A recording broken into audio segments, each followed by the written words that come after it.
നമസ്കാരം, MSU ടോക്സിലേക്ക് ഏവർക്കും സ്വാഗതം. അപ്പോൾ നമ്മൾ കഴിഞ്ഞ ക്ലാസ്സിൽ ചർച്ച ചെയ്തത് ഫാസിസത്തെക്കുറിച്ചായിരുന്നു. ഇന്ന് അതിൻ്റെ ബാക്കി പോർഷനാണ് ചർച്ച ചെയ്യാൻ പോകുന്നത്. നാസിസം, ഫാസിസത്തിൻ്റെ ജർമ്മൻ പതിപ്പായ നാസിസത്തെക്കുറിച്ചാണ് ഇന്ന് ചർച്ച ചെയ്യാൻ പോകുന്നത്. അപ്പോൾ കഴിഞ്ഞ ക്ലാസ് കേൾക്കാത്തവരാണെങ്കിൽ നിർബന്ധമായും അത് കേൾക്കുക. അതിൻ്റെ ലിങ്ക് നമ്മുടെ ഡിസ്ക്രിപ്ഷൻ ബോക്സിൽ കൊടുക്കുന്നുണ്ട്. അതുപോലെ നമ്മുടെ ചാനലുകളിൽ ലോക ചരിത്രത്തിൻ്റെ 6 ക്ലാസ്സുകളോളം നമ്മൾ ഇട്ടിട്ടുണ്ട്. അത് കാണാത്തവരാണെങ്കിൽ നിർബന്ധമായിട്ടും കാണുക. അതുപോലെ തന്നെ MSU ടോക്സിൻ്റെ കീഴിൽ 8 മുതൽ 10 വരെയുള്ള ഓൺലൈൻ ട്യൂഷൻ ആരംഭിച്ചിട്ടുണ്ട്. അതിലേക്ക് അഡ്മിഷൻ എടുക്കാൻ താല്പര്യമുള്ള ആളുകൾ ആരെങ്കിലും ഉണ്ടെങ്കിൽ ഈ താഴെ കാണുന്ന നമ്പറിൽ കോൺടാക്റ്റ് ചെയ്യുക, അഡ്മിഷൻ എടുക്കുക.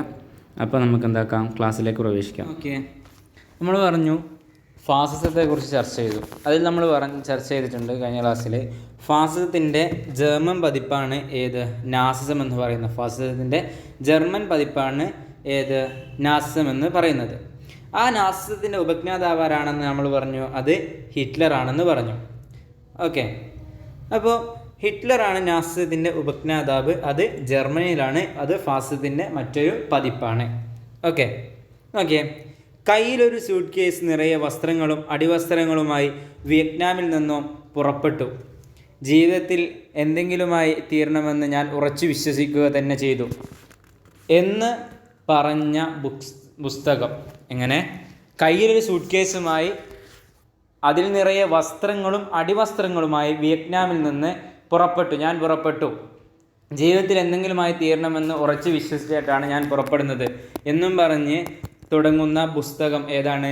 Main Kampf. ഏതാണ്? Mein Kampf. ഈ മെയിൻ കാഫ് ആരുടെ ആത്മകഥയാണ്? അത് ഹിറ്റ്ലറിൻ്റെ ആത്മകഥയാണ്. ഹിറ്റ്ലറാണ് മെയിൻ കാഫ് എന്ന് പറയുന്ന ബുക്ക് എഴുതിയത്. അപ്പം അവിടെ ഉണ്ടാകും, ഹിറ്റ്ലർ അവിടുന്ന് പറയുകയാണ്, ആത്മകഥയിൽ പറയുകയാണ്, വിയറ്റ്നാമിൽ നിന്നും പുറപ്പെട്ടു. അപ്പോൾ അവിടുന്ന് എന്ത് മനസ്സിലായി? ഹിറ്റ്ലറുടെ ജന്മസ്ഥലം എവിടെയാണ്? അത് വിയറ്റ്നാമാണ്. ഓസ്ട്രിയ എന്ന് പറയുന്ന രാജ്യത്തെ വിയറ്റ്നാം എന്ന് പറയുന്ന സ്ഥലത്താണ് ആരുടെ ജന്മദേശം? ഹിറ്റ്ലറിൻ്റെ ജന്മദേശം. ഓസ്ട്രിയയെക്കുറിച്ച് നമ്മൾ ചർച്ച ചെയ്തിട്ടുണ്ട്. മുമ്പത്തെ വിപ്ലവങ്ങൾ പറഞ്ഞ സമയത്ത് ഓസ്ട്രിയ ചർച്ച ചെയ്തിട്ടുണ്ട്. അതുപോലെ 1-ാം ലോക മഹായുദ്ധത്തിൻ്റെ സമയത്തൊക്കെ ഓസ്ട്രിയ നമ്മൾ നല്ല രീതിയിൽ ചർച്ച ചെയ്തിട്ടുണ്ട്. ഓക്കെ, അപ്പം ഹിറ്റ്ലറിൻ്റെ ജന്മദേശമാണ് ഏത്? വിയറ്റ്നാം എന്ന് പറയുന്നത്.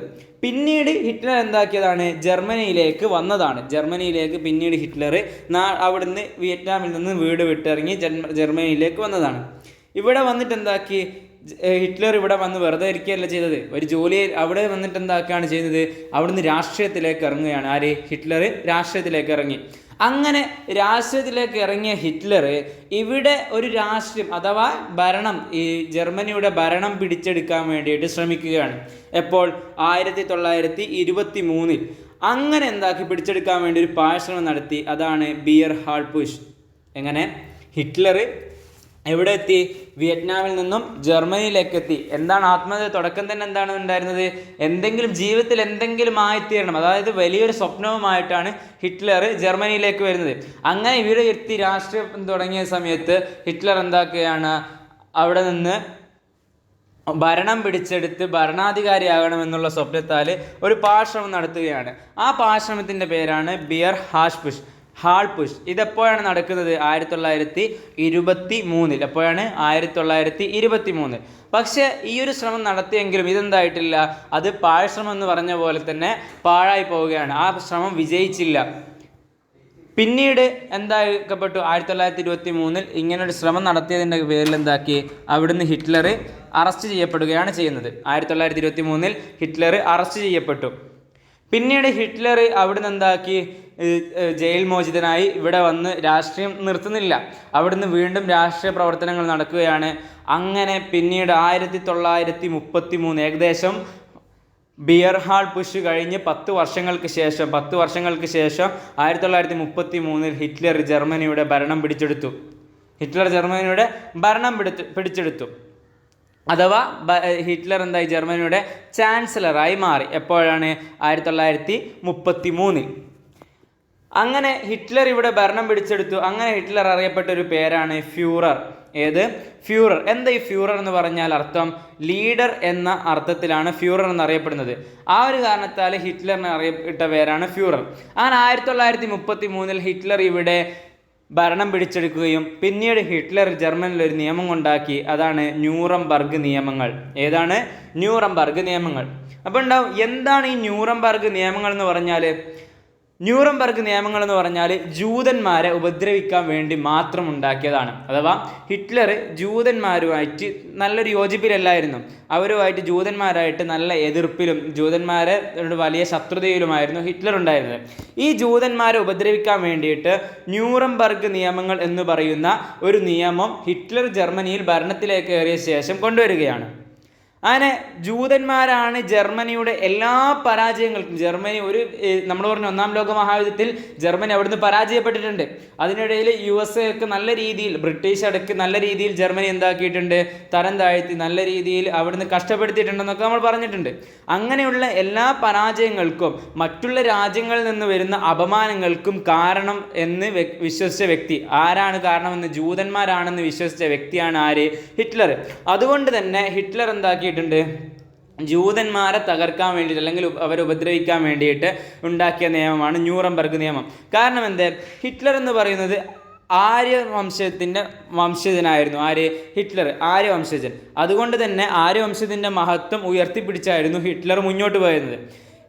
ഇത് ശ്രേഷ്ഠമെന്ന് ഉയർത്തിപ്പിടിക്കുകയും ഈ ആര്യവംശമെന്ന് ശ്രേഷ്ഠമെന്ന് ഉയർത്തിപ്പിടിക്കുകയും ജൂതന്മാരെ എങ്ങനെയെങ്കിലും കൊന്നൊടുക്കുകയും ചെയ്യണമെന്ന് വിചാരിച്ച വ്യക്തിയാണ് ഹിറ്റ്ലർ. ജൂതന്മാരെ ഇവിടുന്ന് തന്നെ, ഈ ജർമ്മനിയിൽ നിന്ന് തന്നെ ഇല്ലാതെയാക്കണം, അവരെ വധിച്ചു കളയണം, ആര്യവംശം എന്താക്കണം, അത് ഉയർത്തിപ്പിടിച്ച് അതിൻ്റെ ശ്രേഷ്ഠത കൈവരിച്ചു കൊള്ളണം എന്നുള്ള രീതിയിൽ മുന്നോട്ട് പോയ വ്യക്തിയായിരുന്നു ഹിറ്റ്ലർ.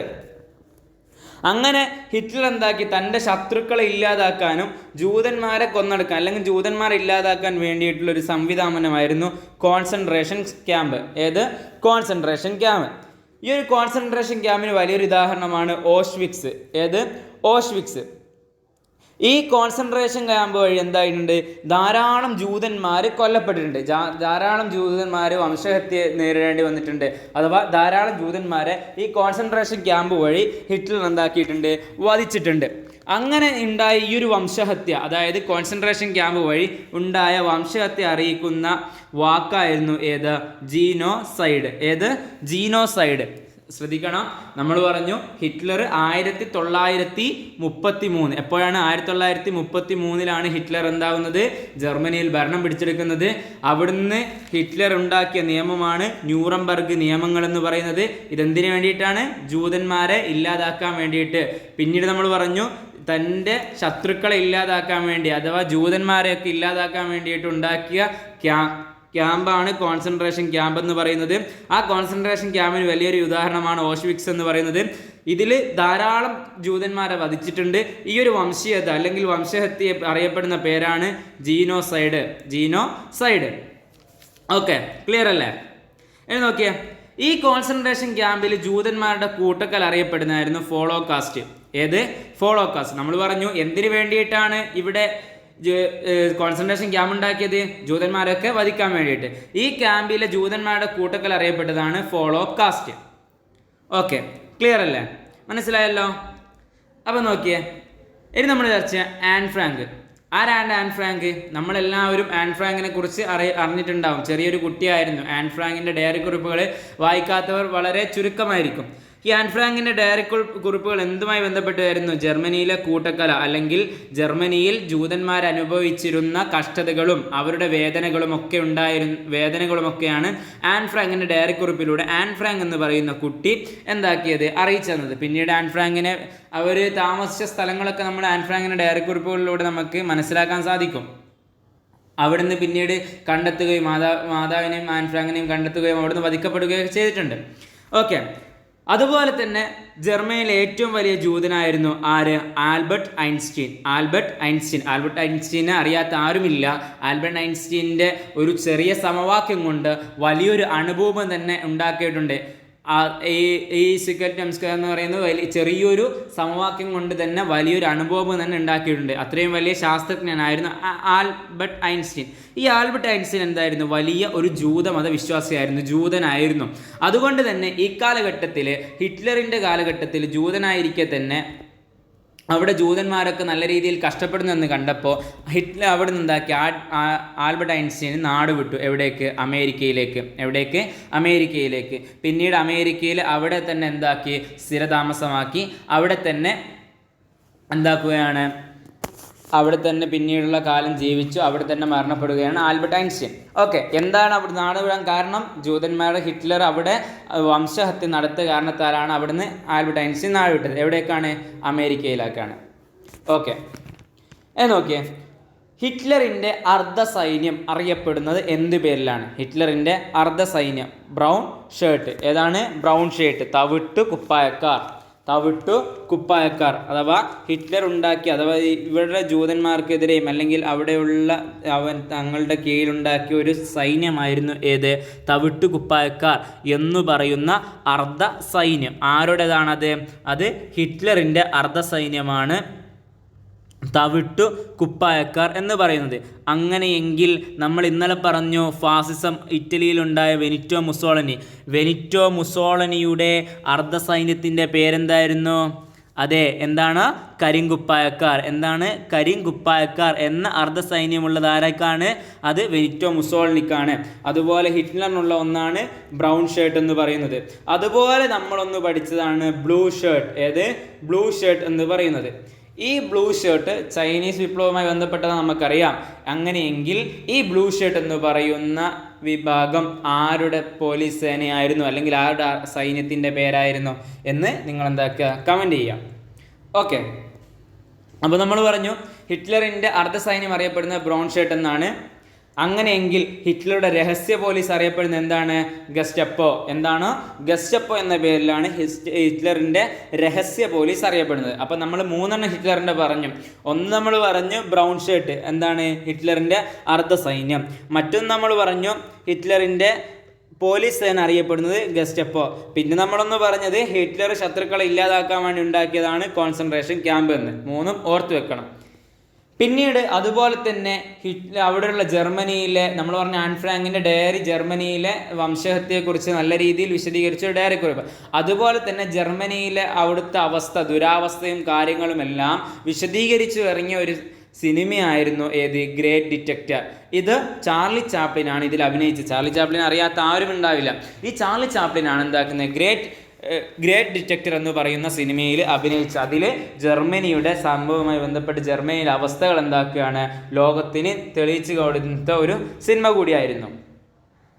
അങ്ങനെ പിന്നീട് നോക്കിയ ലോകത്തിലെ എല്ലാ ദുരിതങ്ങൾക്കും കാരണം മനുഷ്യൻ്റെ വിദ്വേഷമാണ്. ലോകത്തിലെ എല്ലാ ദുരിതങ്ങൾക്കും കാരണം മനുഷ്യൻ്റെ വിദ്വേഷമാണ്. അത് അവസാനിക്കും. ഏകാധിപതികൾ തകരും. ഇത് പറയുന്ന സിനിമ ഏതാണ്? Great Dictator. ഏതാണ്? Great Dictator. ഈ ഗ്രേറ്റ് ഡിറ്റക്ടറാണ് പിന്നെ നമ്മൾ പറഞ്ഞ ചാർലി ചാപ്ലിൻ അഭിനയിച്ച ജർമ്മനിയുടെ എല്ലാ സംഭവ വികാസങ്ങളും ലോകത്തിന് തുറന്നു കാട്ടി ഒരു സിനിമയുമാണ്. ഒന്ന് നമ്മളൊന്ന് ആൻ ഫ്രാങ്കിൻ്റെ ഡയറി കുറിപ്പ്, പിന്നൊന്നാണ് ഗ്രേറ്റ് ഡിറ്റക്ടർ. ഓക്കെ, മാറിപ്പോയത്. ഒന്ന് സിനിമയാണ്, മറ്റൊന്ന് പുസ്തകമാണ്. ഓക്കെ, പിന്നീട് പറയാനുള്ളത് 1936 നടന്ന ബെർലിൻ ഒളിമ്പിക്സ്. ഇതിൽ ഏറ്റവും പ്രധാനപ്പെട്ട അത്ലറ്റ് ആയിരുന്നു ആര്? Jesse Owens. ആരാണ്? Jesse Owens. ഇദ്ദേഹം ആരാണ്? ഒരു കറുത്ത വർഗ്ഗക്കാരനാണ്. ആരാണ്? കറുത്ത വർഗ്ഗക്കാർ. അമേരിക്കയിൽ ഒരു കറുത്ത വർഗ്ഗക്കാരനായിരുന്നു ജെസ്സി ഓവൻസ്. ഇദ്ദേഹം തന്നെ 100 മീറ്റർ ഓട്ടത്തിലും 200 മീറ്ററിലും അതുപോലെ തന്നെ 100 മീറ്റർ റിലേയിലും ലോങ് ജമ്പിലും എല്ലാം എല്ലാത്തിലും സ്വർണം നേടി. അതും ഒരു കറുത്ത വർഗ്ഗക്കാരനായ അമേരിക്കക്കാരൻ ജർമ്മനിയിൽ നടക്കുന്ന ബെർലിൻ ഒളിമ്പിക്സിൽ എന്താക്കുകയാണ്? 4 സ്വർണ്ണങ്ങൾ നേടുകയാണ്. ഇത് ഹിറ്റ്ലറുടെ മുഖത്തടിച്ചതുപോലെയായി സംഭവം. കാരണം ആര്യവംശത്തിന് മറുപടി പറഞ്ഞ പോലെയായിരുന്നു ഈ ഒരു സംഭവം ഉണ്ടായിരുന്നത്. ജെസ്സി ഓവൻസിൻ്റെ ഈ ഒരു നേട്ടങ്ങൾ ഉണ്ടായിരുന്നത്. അത് ഹിറ്റ്ലർ എന്താക്കി? വല്ലാത്ത രീതിയിൽ. കാരണം ജർമ്മനിയിൽ നടക്കുന്ന ഈ ഒരു സംഭവത്തിൽ, ഈ ഒരു ഒളിമ്പിക്സിൽ അവിടെ ആര്യവംശത്തിൻ്റെ എതിരായ ഒരാൾ അവിടുന്ന് വലിയൊരു വിജയം കൈവരിക്കുന്നു എന്ന് പറയുമ്പോൾ ഹിറ്റ്ലറിനെ വല്ലാതെ നാണം കെടുത്തി. ഹിറ്റ്ലറിനെ എന്താക്കുക? അവിടെ ഒരു മുഖത്തടിച്ച് ഹിറ്റ്ലറിനോട് പ്രതികാരം വീട്ടുന്നത് പോലെയുള്ള ഒരു മറുപടി ആയിട്ട് ഈ ഒരു സംഭവം മാറുകയാണ്. അങ്ങനെ ഈ ഒരു ഒളിമ്പിക്സിൽ അവിടെ ജയിച്ചതാരാണ്? ഇന്ത്യയാണ്. അഥവാ അന്നത്തെ ബ്രിട്ടീഷ് ഇന്ത്യയാണ് ജയിക്കുന്നത്. വിജയിച്ചത്. അതും ജർമ്മനിയെയാണ് ഇന്ത്യ തോൽപ്പിച്ചത്. ജർമ്മനിയെ തോൽപ്പിച്ച് ഹോക്കിയിൽ ഇന്ത്യ എന്താക്കുകയാണ്, സ്വർണം നേടി. ഹോക്കിയിൽ ഇന്ത്യ സ്വർണം നേടി. ആ സമയത്ത് അന്നത്തെ നമ്മുടെ ഇന്ത്യയുടെ ഹോക്കിയുടെ മാന്ത്രികൻ എന്നറിയപ്പെടുന്ന ധ്യാൻ ചന്ദ് ആയിരുന്നു അന്നത്തെ ക്യാപ്റ്റൻ. ആര്? ഇന്ത്യയുടെ ക്യാപ്റ്റൻ. അദ്ദേഹം അവിടുന്ന് മത്സരിക്കുന്ന സമയത്ത് വീണ് പല്ലൊക്കെ പൊട്ടിയ സംഭവങ്ങളൊക്കെ ഉണ്ട്. പക്ഷേ ഇത് ജർമ്മനിയിൽ നടക്കുന്ന മത്സരത്തിൽ ജർമ്മനിയെ തന്നെ തുടക്കം മുതൽ അടിപതർപ്പിച്ച ഒരു സംഭവമായിരുന്നു. ഓക്കെ, നമുക്ക് എന്താക്കാം, ജർമ്മനിയിലേക്ക് തന്നെ കടന്നു വരാം. അപ്പം ഇവിടെ ആരാണ് ഇപ്പം ഭരിച്ചുകൊണ്ടിരിക്കുന്നത്? ഹിറ്റ്ലർ ഭരിച്ചുകൊണ്ടിരിക്കുകയാണ്. അങ്ങനെ ജർമ്മനിയിലെ ദേശീയ കക്ഷിയിൽ പ്രവർത്തിച്ച ഒരേ ഒരു ഇന്ത്യക്കാരനാണ് ആര്? ചെമ്പകരാമൻ പിള്ള. ആര്? ചെമ്പകരാമൻ പിള്ള. ഇദ്ദേഹം ജർമ്മൻ ദേശീയ കക്ഷിയിൽ പ്രവർത്തിച്ച ഒരേ ഒരു ഇന്ത്യക്കാരനാണ്. അദ്ദേഹം തിരുവനന്തപുരത്ത് തമിഴ് ബ്രാഹ്മണ കുടുംബത്തിലാണ് ജനിച്ചത്. പിന്നീട് അദ്ദേഹം ജർമ്മനിയിലേക്ക് അഥവാ വിദേശത്ത് ജർമ്മനിയിലേക്ക് പോയി അവിടെ സ്ഥിരതാമസമായി. അവിടെ എന്താക്കി, അവിടുത്തെ ഈ ദേശീയ കക്ഷിയിൽ പ്രവർത്തിച്ചു. അതുപോലെ തന്നെ ഇന്ത്യക്ക് സ്വാതന്ത്ര്യം നേടുന്നതിൽ പുറത്തുനിന്ന് വിദേശത്ത് നിന്ന് സ്വാതന്ത്ര്യ സമരാരികൾ ധാരാളം ആളുകൾ എന്താക്കിയിട്ടുണ്ട്, പോരാടിയിട്ടുണ്ട്. അതിൽപ്പെട്ട ഒരു വ്യക്തിയും കൂടിയാണ് ആര്? ചെമ്പകരാമൻ പിള്ള. ഓക്കെ, പിന്നീട് അങ്ങനെ ഇന്ത്യയുടെ പുറത്തുള്ള എല്ലാവരും കൂടി എന്താക്കുകയാണ്, അവിടെ ഒരു അഖില ഭാരത സർക്കാർ എന്ന് പറയുന്ന ഒരു സംരംഭം കൊണ്ടുവരികയാണ്. ഇന്ത്യയുടെ പുറത്തുള്ള ഇന്ത്യ വംശജരെല്ലാവരും കൂടി കൊണ്ടുവന്നതാണ്. ഈ അഖില ഭാരത സർക്കാർ സ്ഥാപിച്ച വർഷം 1915. എപ്പോഴാണ്? 1915. ഈ അഖില ഭാരത സർക്കാരിൻ്റെ ആസ്ഥാനം എവിടെയാണ്? കാബൂൾ ആസ്ഥാനമാക്കി 1915 അഖില ഭാരത സർക്കാർ എന്ന് പറയുന്ന സംഭവം കൊണ്ടുവരികയും ഇതിൻ്റെ ആദ്യത്തെ വിദേശകാര്യ മന്ത്രിയായിട്ട് ചെമ്പകരാമൻ പിള്ള മാറുകയും ചെയ്തു. ആരാണ് ചെമ്പകരാമൻ പിള്ള? ജർമ്മനിയിൽ ദേശീയ കക്ഷിയിൽ പ്രവർത്തിച്ച ഒരേ ഒരു ഇന്ത്യക്കാരൻ. ഈ ചെമ്പകരാമൻ പിള്ളയാണ് ഈ അഖില ഭാരത സർക്കാരിൻ്റെ ആദ്യ വിദേശകാര്യ മന്ത്രി. അതുപോലെ തന്നെ അഖില ഭാരത സർക്കാരിൻ്റെ സ്ഥാപക പ്രസിഡന്റ് ആരാണ്? രാജ മഹേന്ദ്ര സിംഗ്. ആരാണ്? രാജ മഹേന്ദ്ര സിംഗ്. അഖില ഭാരത സർക്കാരിൻ്റെ ആദ്യ പ്രധാനമന്ത്രിയോ? അത് മൗലാന ബർക്കത്തുള്ള. ആരാണ്? മൗലാന ബർക്കത്തുള്ള. അങ്ങനെ ചെമ്പകരാമൻ പിള്ള നമ്മൾ പറഞ്ഞു ദേശീയ കക്ഷിയിൽ അവിടെ പ്രവർത്തിച്ച വ്യക്തിയാണ്. ഈ ചെമ്പകരാമൻ പിള്ള ഹിറ്റ്ലറുമായി നല്ല രീതിയിൽ യോജിച്ചായിരുന്നു മുന്നോട്ട് പോയിരുന്നത്. പിന്നീട് അവിടെ എന്തായി? നമ്മൾ പറഞ്ഞു നാസിസം. അതെന്താണ്? ഫാസിസത്തിൻ്റെ മറ്റൊരു പതിപ്പാണ്. അതാണ് ഹിറ്റ്ലർ ഉണ്ടാക്കിയത്. ഈ നാസിസമായിട്ട് പിന്നീട് എന്താക്കിയാണ്, അവിടുന്ന് തെറ്റിപ്പിരിഞ്ഞു. അല്ലെങ്കിൽ അവിടുന്ന് നാസികളുമായിട്ട് അവിടുന്ന് ചില പ്രശ്നങ്ങൾ കൊണ്ട് തെറ്റിപ്പിരിഞ്ഞു. ആ ഒരു കാലഘട്ടത്തിൽ തന്നെ ആര് മരണപ്പെടുകയാണ്? ചെമ്പകരാമൻ പിള്ള മരണപ്പെടുകയും ചെയ്യുകയാണ്. ഇത് നാസികൾ വധിച്ചു എന്ന് നമുക്ക് വിലയിരുത്തപ്പെടുന്നുണ്ട്. നാസികളാണ് ചെമ്പകരാമൻ പിള്ളയെ വധിച്ചത്. കാരണം നാസികളുമായിട്ട് തെറ്റിപ്പിരിഞ്ഞ കാരണം കൊണ്ട് നാസികൾ വധിച്ചതാണെന്ന് പറയപ്പെടുന്നു. ഓക്കെ, ആ ഒരു കാലഘട്ടത്തിൽ കൊല്ലപ്പെട്ട കാരണം കൊണ്ടാണ് ഇങ്ങനെ പറയപ്പെടുന്നത്. ഓക്കെ, അതുപോലെ തന്നെ ജയ് ഹിന്ദ്, നമ്മൾ ധാരാളം കേട്ടതാണ് ജയ് ഹിന്ദ്. ഇത് ആരിൽ നിന്നാണ് നമ്മൾ കേട്ടിട്ടുണ്ടാവുക? സുഭാഷ് ചന്ദ്രബോസ്. ഈ സുഭാഷ് ചന്ദ്രബോസ് അല്ല എന്താ ഈ ജയ് ഹിന്ദ് എന്ന വാക്യത്തിൻ്റെ ശില്പി ആരാണ്? ചെമ്പക രാമൻ പിള്ളയാണ്. ആരാണ്? ചെമ്പക രാമൻ പിള്ളയാണ് ഈ ജയ് ഹിന്ദ് എന്ന് പറയുന്ന അഭിവാദ്യ വാക്യത്തിൻ്റെ ശില്പി. അങ്ങനെ ജർമ്മനിയിലേക്ക് ഇനി കടന്നു വരികയാണെങ്കിൽ ഹിറ്റ്ലർ അവിടെ എന്താണ്? സ്വേച്ഛാധിപത്യ ഭരണം തുടർന്നുകൊണ്ടിരിക്കുകയാണ്. യൂറോപ്പിലൊക്കെ പ്രശ്നങ്ങൾ ഇങ്ങനെ ഉണ്ടാകുന്നുണ്ട്. നമ്മൾ പറഞ്ഞു 1919 വേഴ്സായ് സന്ധിയെക്കുറിച്ച് നമ്മൾ ചർച്ച ചെയ്തിട്ടുണ്ട്. ഈ 1919 വേഴ്സായ് സന്ധി എന്താക്കുകയാണ്? പല രാജ്യങ്ങളും ലംഘിക്കുന്നു. പ്രത്യേകിച്ച് ജർമ്മനൊക്കെ ലംഘിച്ചു. ആരും എന്താക്കി? ഹിറ്റ്ലറിനെ എതിർക്കുന്നില്ല. ഒരാളും പരസ്യമായിട്ട് ഹിറ്റ്ലറിനെ എന്താക്കിയിട്ടില്ല, എതിർക്കുന്നില്ല. എല്ലാവരും പേടിച്ചു. ഏതടക്കി അന്നത്തെ ജർമ്മനിയുടെ ശത്രുക്കളായിരുന്ന അമേരിക്ക, ഇംഗ്ലണ്ട്, ഫ്രഞ്ച് പോലുള്ള രാജ്യങ്ങൾ പോലും എന്താക്കുന്നില്ല? ഹിറ്റ്ലറിനെ എതിർക്കുന്നില്ല. എല്ലാവരും ഹിറ്റ്ലറിനെ പേടിച്ച് ജീവിച്ച് മുന്നോട്ട് പോവുകയാണ്. അങ്ങനെ അതായത് ത്രികക്ഷി സഖ്യം അഥവാ സഖ്യകക്ഷികൾ പോലും എന്താണ്? പ്രീണനമായ സമീപമായിരുന്നു ആരോടുണ്ടായിരുന്നത്? ജർമ്മനിയോട് ഉണ്ടായിരുന്നത്. എന്താ അങ്ങനെ പറയാൻ കാരണം? എന്തെന്ന് വെച്ചാൽ ഈ ഒരു ഇടയ്ക്ക് ഈ ഒരു 1938 കാലഘട്ടത്തിൽ എന്താണ്? ജർമ്മനി ഒരു അവകാശവാദം ഉന്നയിക്കുകയാണ്. ചെക്കോസ്ലാവ് എന്ന് പറയുന്ന രാജ്യത്തിലെ സ്റ്റുഡൻറ് ലാൻഡ് എന്ന് പറയുന്ന സ്ഥലം, ഈ സ്റ്റുഡൻറ് ലാൻഡ് എന്ന് പറയുന്ന സ്ഥലം ജർമ്മനിക്ക് അവകാശപ്പെട്ടതെന്നുള്ളൊരു അവകാശവാദം ഉന്നയിക്കുകയാണ്. ഈ അവകാശവാദം എന്താണ് ഉന്നയിച്ചപ്പോൾ ഇതിനോടുകൂടെ ഇത് എന്താക്കുകയാണ്, ഹിറ്റ്ലർക്ക് ചെക്കോസ്ലാവിയയിൽ നിന്ന് അമേരിക്ക അല്ലെങ്കിൽ സഖ്യകക്ഷികൾ എന്താക്കുകയാണ്, പിടിച്ചു കൊടുക്കുകയാണ്. അവർക്ക് അതിൻ്റെ അവകാശം പൂർണ്ണമായിട്ടും വിട്ടുകൊടുക്കുകയാണ്. അതുകൊണ്ടാണ് അവിടെ നിന്ന് പറയാൻ കാരണം പ്രീണന സമീപം ഉണ്ടായിട്ടുണ്ട്. പ്രീണന സമീപമായിരുന്നു സഖ്യകക്ഷികൾക്ക് ഹിറ്റ്ലറോട് ഉണ്ടായിരുന്നത് എന്ന് പറയാൻ കാരണം. ഓക്കെ, ഇതെപ്പോഴാണ് നടക്കുന്നത്? 1938. അതിനുശേഷമായിരുന്നു 1939 ജർമ്മനിയും റഷ്യയും തമ്മിൽ ഒരു കരാർ ഒപ്പുവെച്ചു. ഏതാണ്? അനാക്രമണ കരാർ, അഥവാ തമ്മിൽ അങ്ങോട്ടും ഇങ്ങോട്ടും ആക്രമിക്കാൻ പാടില്ല എന്നുള്ളൊരു കരാർ ഒപ്പുവെക്കുന്നു. ആരൊക്കെ തമ്മിൽ അനാക്രമണ കരാർ ഒപ്പുവെച്ചത്? ആരൊക്കെ തമ്മിലാണ്? ജർമ്മനിയും റഷ്യയും തമ്മിൽ. ഓക്കെ, ഏതാണ് കരാറ്? അനാക്രമണ കരാർ. അതുപോലെ തന്നെ പിന്നീട് ഹിറ്റ്ലറും മുസോളിനിയും തമ്മിൽ ഒരു കരാറുണ്ടായി, ഉരുക്കുസന്ധി. ഏതാണ്? ഉരുക്കുസന്ധി. ആരാണ് ഹിറ്റ്ലർ? നമ്മളിപ്പോൾ ഹിറ്റ്ലറിനെ കുറിച്ചാണ് ചർച്ച ചെയ്തത്, ജർമ്മനിയുടെ നാസിസത്തിൻ്റെ ഉപജ്ഞാതാവ്. അങ്ങനെയെങ്കിൽ മുസോളിനിയോ? മുസോളിനി ഇറ്റലിയിൽ ഫാസിസം എന്ന് പറയുന്ന ഉണ്ടാക്കിയ അതിൻ്റെ ഉപജ്ഞാതാവാണ് മുസോളിനി. അതിൻ്റെ ഒരു ജർമ്മൻ പതിപ്പാണ് നാസിസം എന്ന് പറയുന്നത്.